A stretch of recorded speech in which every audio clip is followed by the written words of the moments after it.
Oi, inawezekana kipande hiki hata wewe haukukizingatia kwa mara ya kwanza wala haukukitilia maanani ulipoitazama video ya Happy ya Diamond Platnumz kwa mara ya kwanza, mara ya pili na hata pengine mara zote ambazo umeitazama. Usipate stress kuhusu hilo, ndo maana mshikaji wako Rama Love Huncho niko hapa kwa ajili ya vitu vidogo vidogo kama hivi. Na hii ni copy and paste ya About Bongo TV. Sasa wakati Happy inaendelea kufanya poa mitaani, kwenye vyombo mbalimbali vya usafiri, sehemu za starehe, imevuka boda pia imeenda kimataifa. Nchi mbalimbali imegeuka ni single ambayo inafanya poa kwenye chart zao mbalimbali, na hata pia chart za YouTube imeendelea kutrend na kuwa ni ngoma ambayo imeonyesha ukubwa wa Diamond Platnumz likija swala la kutengeneza hits, kuonyesha uwekezaji wake, kuonyesha ukubwa wake, kuonyesha namna ambavyo amelishika game la Bongo Flavor. Kudos to Simba Platnumz. Sasa turudi kwenye huu mchongo. Nimekutana na comments nyingi sana za watu kuhusiana na video ya Diamond Platnumz kwamba ukiacha tu audio, video pia kuna sehemu wadau wameachana njia, kila mtu akishika njia yake, kila mtu akiamini ambacho anakiamini. Wapo ambao wanasema video ni kali, Diamond amekuja na ubunifu wake, maunyama mengi na kila mtu ameappreciate, lakini wapo wanaodai ya kwamba kuna sehemu kwenye hii video Diamond Platnumz amekopi baadhi ya vitu kutoka kwenye video ya Bruno Mars inafahamika kama 24K Magic. Ngoja nikupe story kidogo. Oktoba 7 mwaka 2016 Bruno Mars aliachia video ya single yake ya 24K Magic, single ambayo ilifanya poa kinoma noma, ilisumbua dunia, na hata video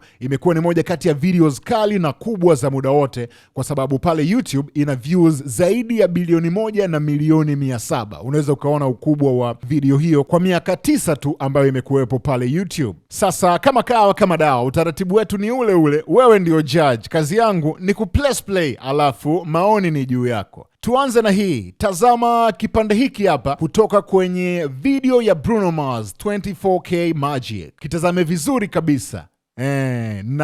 Namna hiyo. Alafu turudi sasa +255 Bongo. Tazama kipande hiki hapa kutoka kwenye Happy ya Diamond Platnumz. Kitazame kwa umakini kabisa. Tulia, enjoy. Umekitazama Naomba nisikie maoni yako. Tuseme ni ideas tu za Happy na 24K Magic zimekutana labda, au pengine director katika kuweka ubunifu wake akajikuta anaweka ubunifu ambao tayari umeshatumiwa, kwa sababu hakuna kipya chini ya jua. Au kirahisi kabisa tuseme Diamond Platnumz amekopi kwenye 24K Magic ya Bruno Mars. Judge ni wewe. Dondosha comment yako hapo chini na nitapita nayo. Hii ni copy and paste ya About Bongo TV. Mimi ni mshikaji wako Rama Love Huncho.